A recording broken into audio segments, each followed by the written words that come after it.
अगर आप भी कॉमेडी के साउंड इफेक्ट डाउनलोड करना चाहते हैं और अपने यूट्यूब में ऐड करना चाहते हैं तो कैसे करें आइए देखते हैं। सबसे पहले आपको जाना है प्ले स्टोर पर। प्ले स्टोर पर जाके सर्च करना है फनी साउंड इफेक्ट।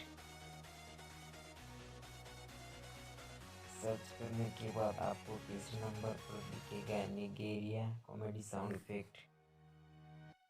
इस वाले को आपको डाउनलोड कर लेना है। डाउनलोड करने के बाद ओपन और आपके सामने आ गए ये क्या, इसको आप यहाँ से डाउनलोड करके अपने वीडियो में ऐड कर सकते हैं।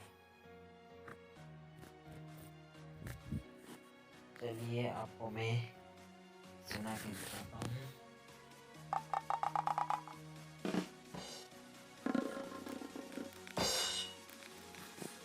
You got the prostitute that goes out!